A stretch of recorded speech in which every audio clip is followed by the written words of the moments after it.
नमस्कार दोस्तों आज का जो टॉपिक रहने वाला है बहुत ही इंटरेस्टिंग टॉपिक है और ये हर उस बंदे के लिए है जो अकाउंट्स में काम करता है। तो दोस्तों ये है closure of books of account.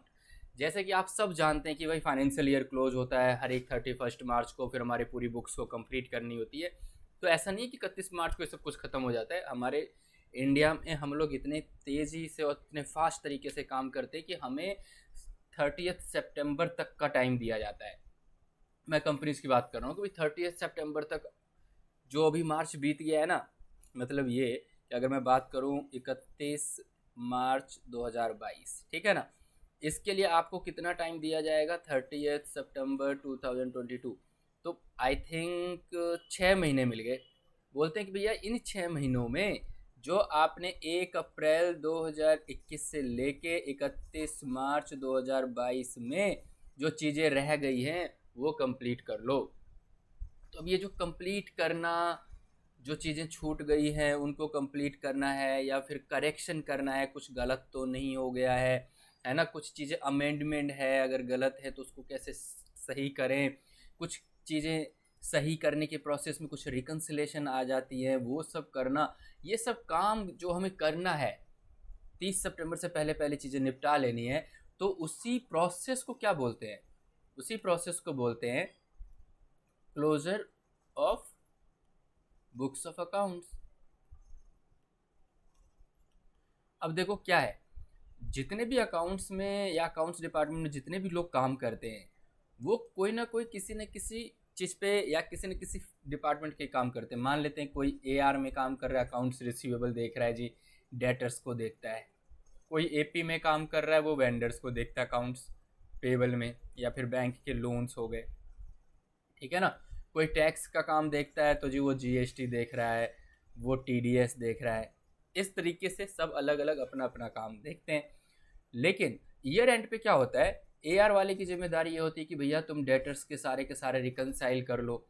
AP के सारे होते हैं कि तुम वेंडर्स की रिकनसिलेशन कर लो, बैंक लोन रिकनसाइल कर लो, सारी ठीक है, बैंक की स्टेटमेंट्स देख लो, बैंक से वेरिफिकेशन करा लो। ये जीएसटी का है, होता है कि भाई जीएसटी के सारे ठीक हुए हैं नहीं हुए, टीडीएस में कुछ गलत। लेकिन सर वो तो ठीक है, लेकिन करें कैसे? तो सबसे पहले शुरुआत हम कर रहे हैं एआर से, जिसको बोलते हैं हम अकाउंट्स रिसीवेबल, ठीक है। अब एआर में हम क्या करें, और एआर का लिंक बताता हूँ उससे क्या होने वाला है। देखो एआर क्या होता है, जिसे हमने सेल किया है, ठीक है ना, और वो जिसे हमने सेल किया वो कौन है हमारे लिए? डेटर्स। तो आप क्या करो, इसके दो प्रोसेस है। आप अपना इंटरनली काम करो शुरू से।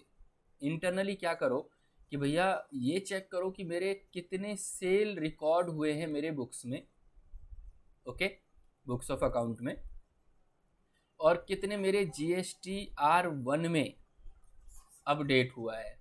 तो GSTR1 में सेल की डिटेल जाती है तो सेल का डाटा वहाँ से मिल जाएगा। तो एक तो ये इंश्योर कर लो कि भैया GSTR1, या फिर आप कह सकते हैं जो GSTR3B है, GSTR3B में जो पहला ही कॉलम है वो समरी का, जिसमें नेट सेल लिखा आ जाता है ना, तो आप वहाँ से भी फिगर ले सकते हो। लेकिन GSTR1 में इंडिविजुअल इनवॉइस की डिटेल आ जाएगी। तो ये देखो समरी से आपको नेट सेल डिटेल आ जाएगी, वहाँ से आप पता लगा सकते हो कि हाँ मेरे इस मंथ की नेट सेल ये है, और GSTR1 में मेरे इंडिविजुअल इन्वॉइसेस की भी डिटेल ये रही। हाँ अगर कोई क्रेडिट नोट है तो वो माइनस होकर वहाँ नेट सेल आता है जो GSTR3B में। तो आप यहाँ पे GSTR1 से सेल की डिटेल बना सकते हो और क्रेडिट नोट की भी डिटेल बना सकते हो। तो सेल माइनस क्रेडिट नोट आ जाएगा तो आपके पास नेट सेल मैच हो जाएगा।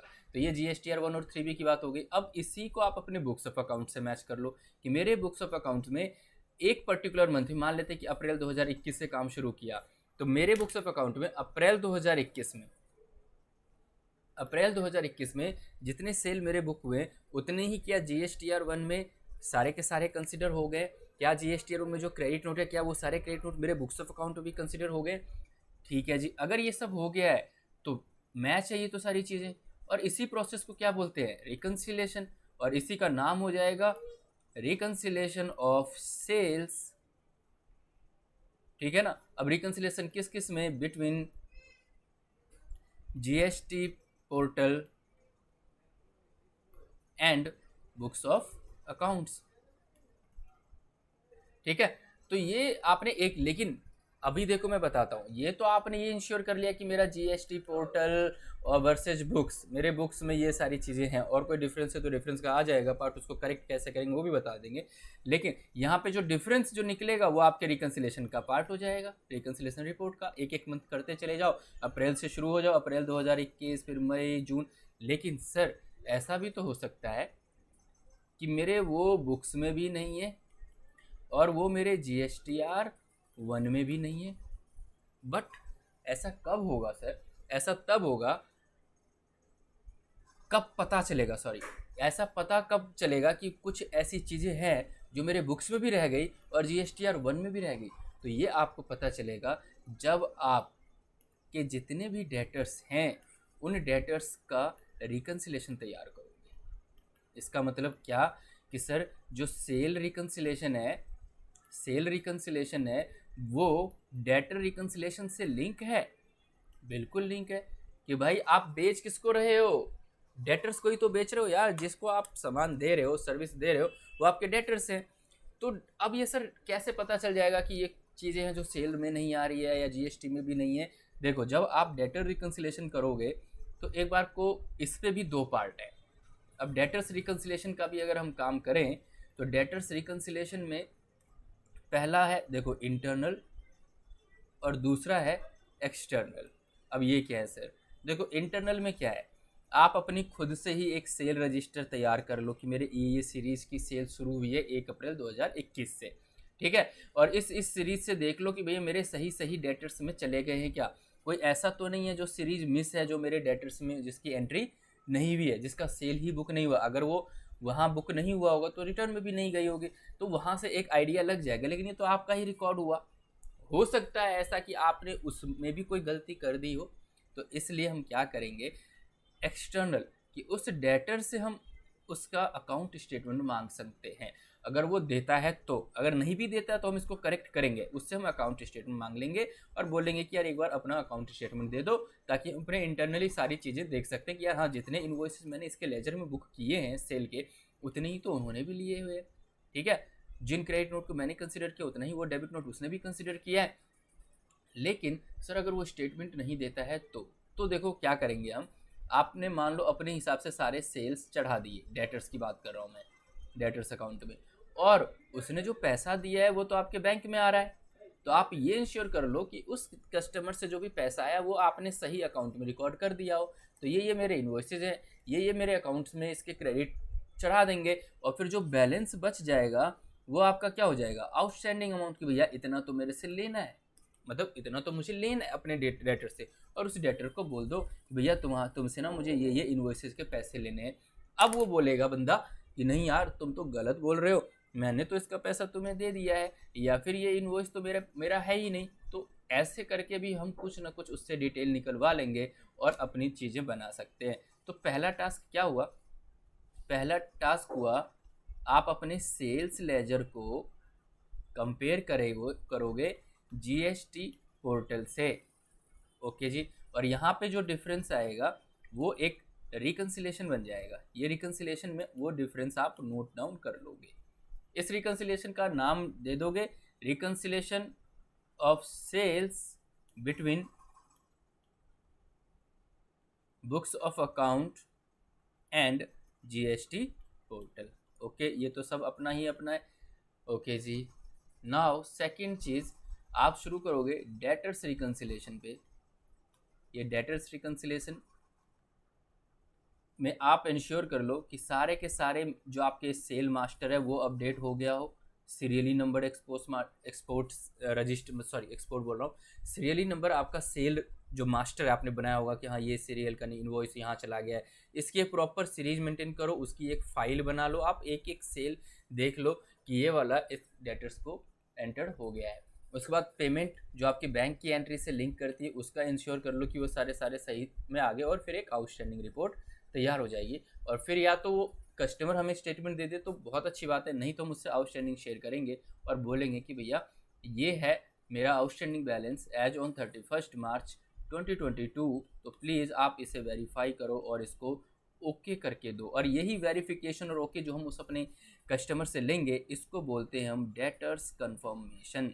और ये एक क्लोजिंग का ही पार्ट है, क्लोजर ऑफ बुक्स का ही पार्ट है कि आपको डेटर्स कंफर्मेशन चाहिए। ठीक है, तो दो चीज़ें डिस्कस कर ली। और तीसरी चीज़ आगे चलते हैं, वेंडर रिकन्सिलेशन या फिर सप्लायर रिकन्सिलेशन। मतलब क्या, इसको कैसे करें? देखो, सप्लायर रिकन्सिलेशन में दो तरीका है, मैं इसमें भी दो तरीके बताता हूँ। एक है इंटरनल, ठीक है, और एक है एक्सटर्नल। ओके जी। अब ये इंटरनल और एक्सटर्नल क्या? इंटरनल ये है कि भैया GSTR 2A डाउनलोड कर लो, वहाँ से देख लो सारे के सारे उन क्रेडिटर्स के बिल क्या क्या उन्होंने अपलोड किया अपने सेल में, तभी तुम्हारी 2A में आएगी। और फिर उसका देख लो कि आपने अपने बुक्स ऑफ अकाउंट में उन इन्वॉइसेस को बुक किया है या नहीं किया। ये सब करके आप एक रिकन्सिलेशन तैयार करते हो वेंडर्स रिकन्सिलेशन में कि भैया ये जो कंपैरिजन है वो मेरा 2A वर्सेज बुक्स हो जाएगा। एक तो ये बना लो, और दूसरा कि आप उस क्रेडिटर से अकाउंट स्टेटमेंट मांग लो और उस अकाउंट स्टेटमेंट से मैच कर लो। ठीक है, और उसके बाद आप बोलोगे उसको कि भैया देखो 31 मार्च 2022 को मैं तो तुम्हें बस 20,000 रुपये ही दूंगा। ठीक है, चलो इसको आप कंफर्म करके दो, आप उससे कंफर्मेशन ले लोगे। इस कंफर्मेशन लेने को ही बोलते हैं क्रेडिटर कंफर्मेशन। क्रेडिटर कंफर्मेशन जो कि एक क्लोजिंग का पार्ट है, डेटर कंफर्मेशन और क्रेडिटर्स कंफर्मेशन। तो ये इस तरीके से आप शुरू कर सकते हो। तो आप बिल्कुल शुरू करो। Sale reconciliation, vendor reconciliation, basically vendor reconciliation purchase reconciliation ही होगा आपका, परचेज रिकन्सिलेशन। ठीक है, और थर्ड है जो अभी हमने बताया आपको, डेटर्स रिकन्सिलेशन।